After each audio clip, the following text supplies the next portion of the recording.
오늘 우리에게 주시는 하나님의 말씀은 욥기 12장입니다. 오늘도 이 말씀을 통해서 하나님께서 우리 모두에게 은혜 주시기를 원합니다. 간밤에 평안하셨습니까? 욥의 친구들은 한결같이 전통적인 인과응보의 교리가 옳다고 믿고 있습니다.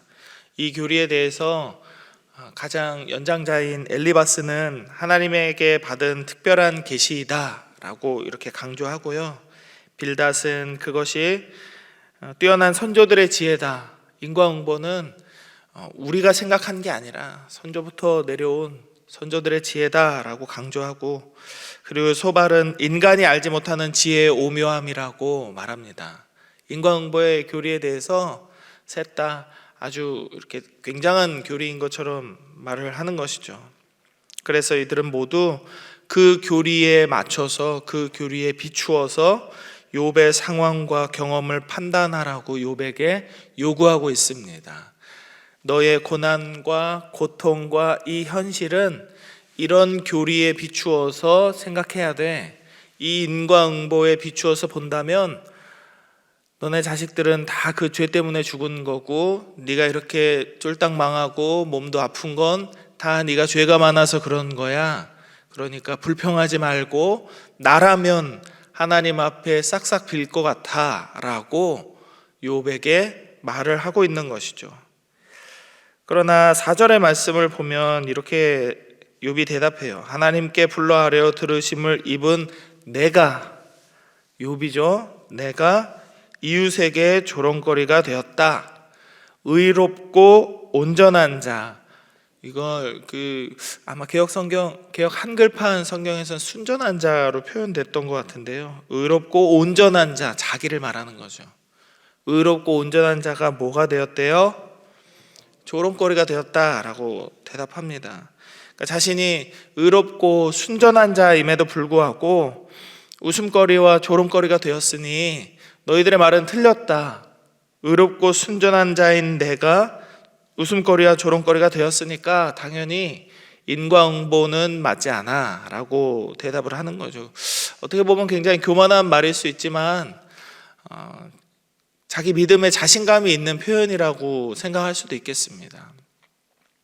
특별히 죄를 짓지 않았는데, 그 욥기 1장에서 보면 자기 아들들이 혹여라도 죄를 지었을까 두려워서 제사를 지냈던 사람입니다. 하나님 앞에 거룩함과 정결함을 잃어버리지 않으려고 무진장 애를 썼던 사람이에요.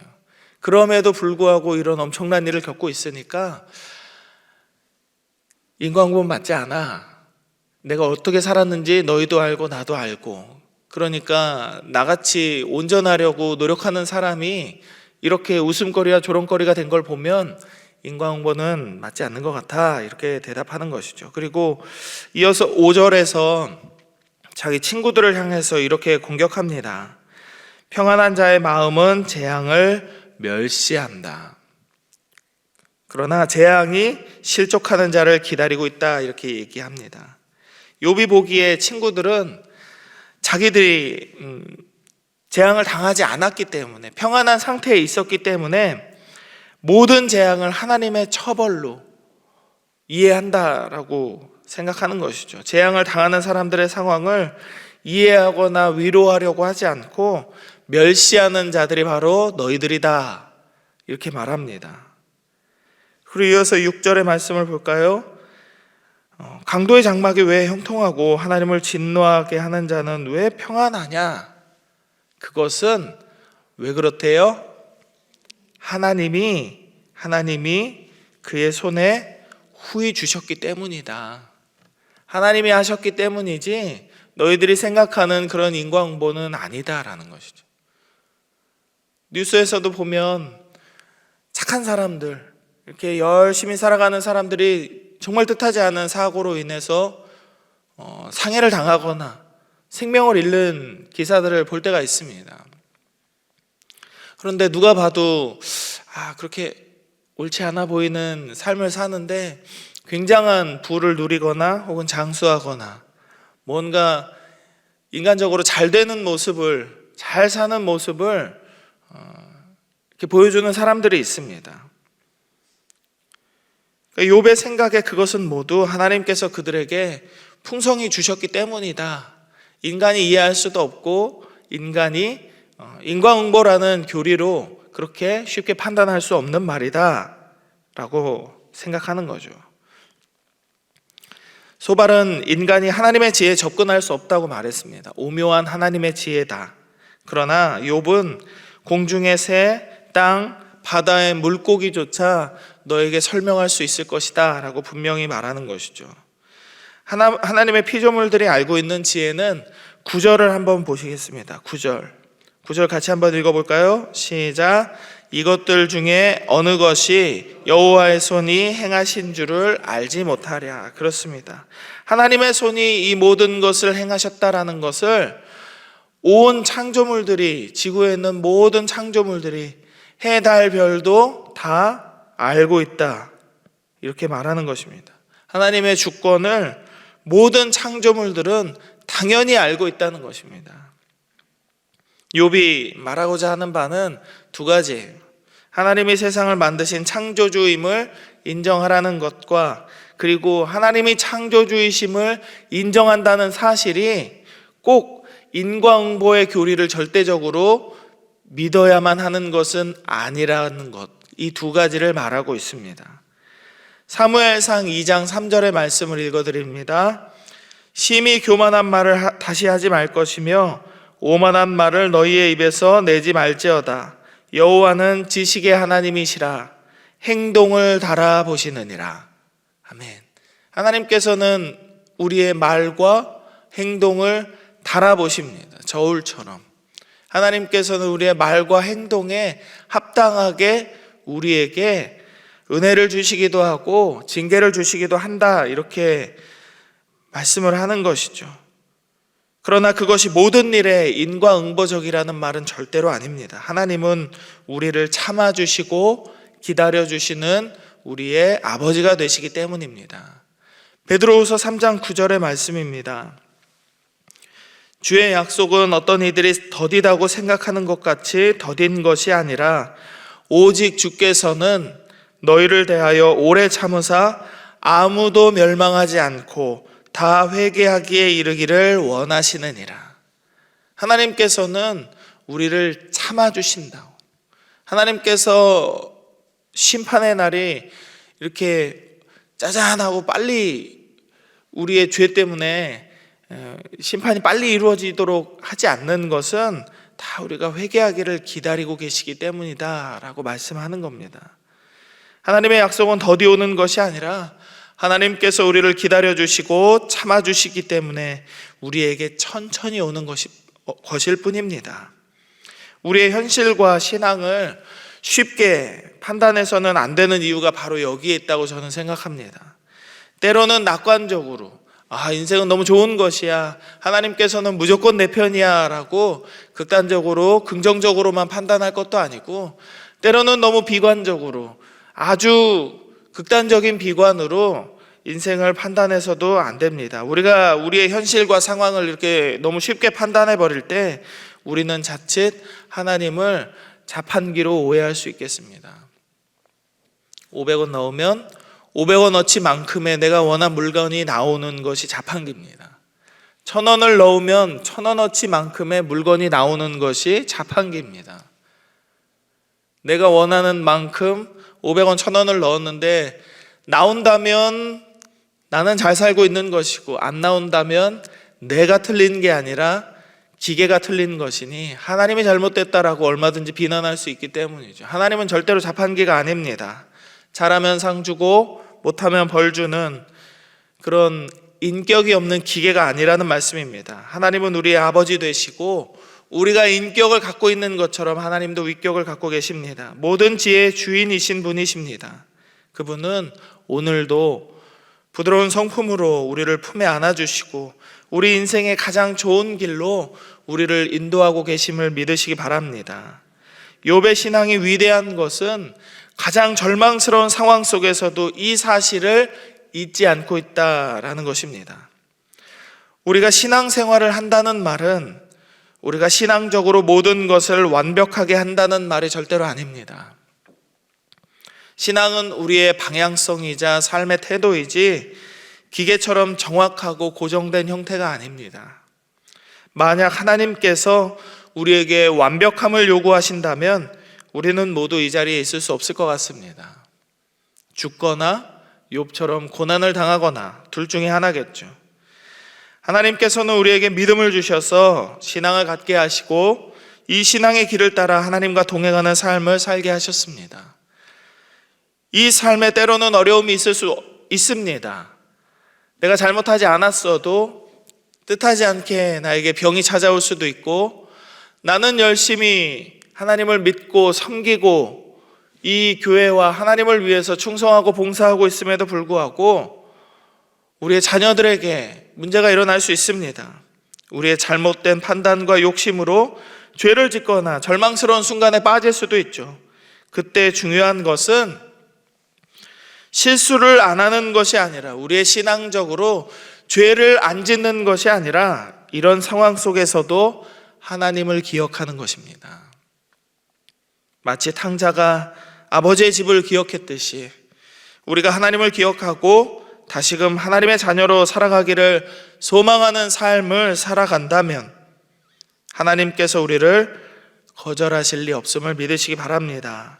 인과응보, 이것은 인간의 도덕에는, 인간의 상식과 판단으로는 아주 합당한 이치처럼 보입니다. 그러나 이렇게 잔인한 도덕도 없을 것 같습니다. 왜냐하면 우리 모두는 서로 다 알고 있습니다. 인간만큼 실수가 많은 존재가 없기 때문입니다. 그래서 하나님께서 우리를 기다려주시고 참아주시지 않는다면 우리의 인생이 어떻게 될지 우리는 상상하기 어렵습니다. 13절의 말씀을 같이 한번 읽어볼까요? 13절입니다. 시작. 지혜와 권능이 하나님께 있고 계략과 명철도 그에게 속하였나니. 지혜와 권능 그리고 계략과 명철이 모두 하나님에게 속한 것이다 라고 욥은 고백합니다.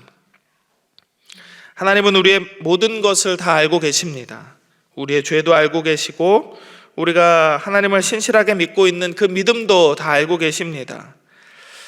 인간은 자신이 아는 것에 비추어서, 자기가 생각할 수 있는 그 생각의 한계에 비추어서 자신과 타인을 판단하는 정도밖에 할 수 없습니다. 그래서 겨우 인과응보의 교리 혹은 그런 도덕적인 지식밖에는 말할 수 없습니다. 그러나 하나님은 인과응보가 아니라 하나님의 뜻에 따라 세상을 다스리십니다. 우리는 바로 그 하나님을 믿고 의지하며 기대하고 기다려야 됩니다. 그것이 바로 우리의 기도 제목이고 우리 삶의 소망이 됩니다. 잠언 3장 18절의 말씀을 한 구절 더 읽어드립니다. 지혜는 그 얻은 자에게 생명나무라. 지혜를 가진 자는 복되도다. 아멘. 지혜를 얻는 자에게 생명나무라고 합니다. 우리가 가진 지식도, 우리가 가진 판단도, 우리가 가진 그 어떤 것도 우리에게 생명을 가져다 줄 수는 없습니다. 오직 하나님만이 우리의 생명이 되시며 그 아들을 주시기까지 우리를 사랑하시는 유일한 분이십니다.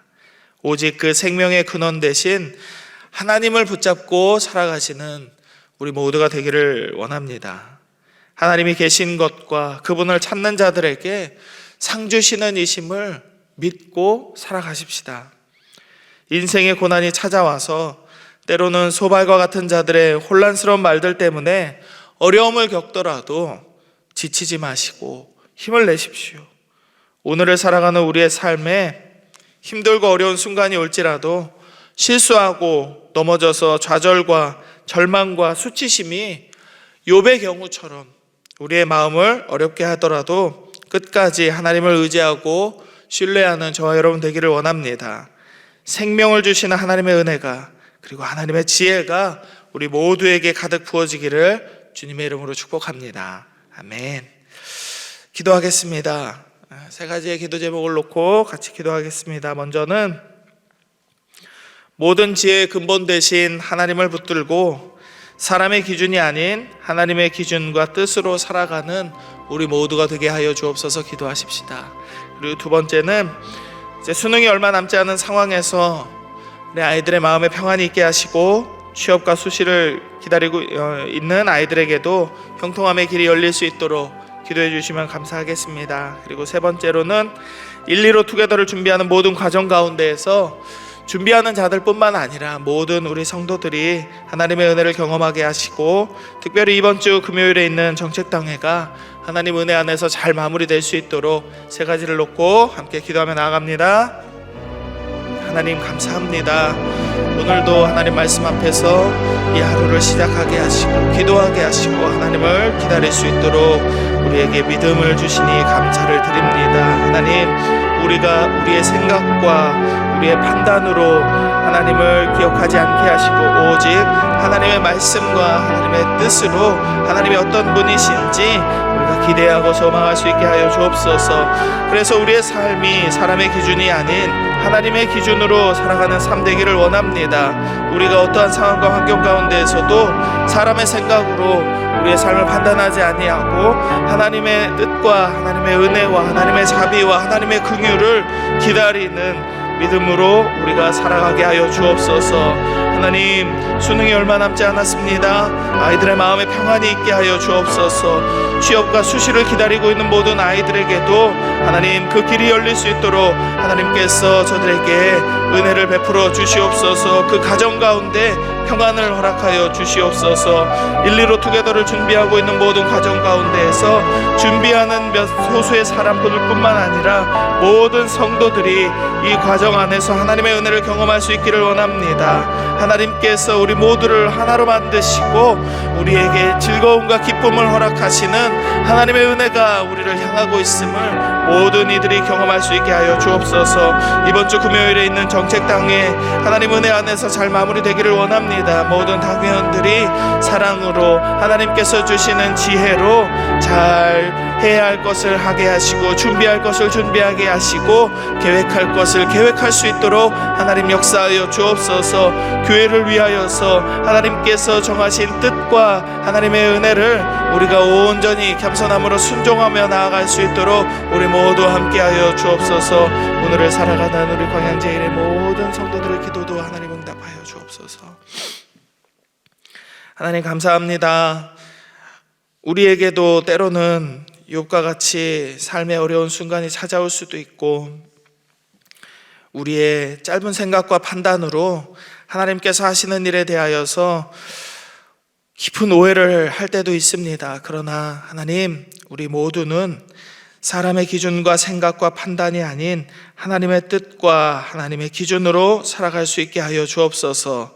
모든 지혜의 근본 대신 하나님만을 붙들고 오늘도 하나님의 자비와 긍휼하심과 은혜를 소망하고 기대하며 살아갈 수 있는 우리 모두의 삶이 되게 하여 주옵소서.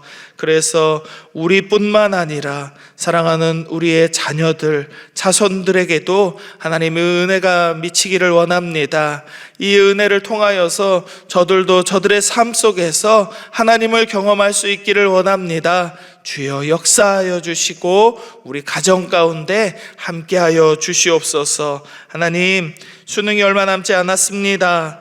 우리 사랑하는 아이들 그리고 청년들 저들의 삶을 붙들어 주옵소서. 단순히 한 번의 시험을 통과하는 것이 저들의 삶의 목표가 아님을 우리 모두가 알고 있습니다. 이 어려움을 이겨내면서 저들의 평생 가운데 날마다 함께 동행하시며 은혜를 베풀어 주실 하나님을 경험하게 하시고 그 하나님을 만나게 하시고 하나님의 뜻대로 살아가고자 할 저들의 비전과 소명을 얻게 하여 주시옵소서. 하나님, 수능과 취업 모든 길 가운데 하나님께서 우리 아이들의 길을 열어주시고 형통하게 하여 주옵소서. 이것을 준비하고 있는 모든 가정마다 하나님의 평안이 임하기를 원하오니 주여 저들에게 은혜를 베풀어 주시옵소서. 1, 2로 투게더를 준비하고 있는 모든 과정 가운데에서 하나님의 은혜를 경험할 수 있게 되기를 원합니다. 준비하는 자나 함께 기다리는 자나 기도하는 마음으로 이 행사를 준비하게 하시고 이때에 우리 광양제일교회 성도들 모두를 하나로 묶어주시는 하나님의 은혜와 평안을 우리 모두 경험하게 하여 주옵소서. 이번 주 금요일 금요일에는 정책당회가 있습니다. 1년을 준비하는 이 회의를 통하여서 하나님께서 우리 교회를 위해서 일하고자 하시는 것들, 우리에게 주시는 모든 마음들을 하나님 겸손하게 받아들이고 순종할 수 있도록 우리에게 은혜를 허락하시고, 당회원들 모두에게 하나님 너그러운 마음과 사랑의 마음을 부어주셔서 한 마음 될 수 있도록 아버지 역사하여 주옵소서. 지혜롭게 잘 이 회의를 마무리할 수 있도록 하나님께서 은혜를 더하여 주시옵소서. 하나님, 싸늘해져가는 이 날씨 가운데에서 하나님, 우리가 혹여나 아프거나 우리의 마음이 낙심되거나 우리의 상황이 절망되거나 하는 자들이 있을 때 하나님의 위로를 기다립니다. 오늘 이 하루 하나님께서 우리 광양제일 성도들의 모든 기도 가운데 함께 하시고 응답하여 주시기를 소원하오니, 하나님 우리를 불쌍히 여겨 주옵소서. 이 한 주를 살아가는데 오직 하나님의 말씀으로만 살아갈 수 있도록 우리와 동행하여 주시기를 간절히 원하오며 거룩하신 예수 그리스도의 이름으로 기도드립니다. 아멘.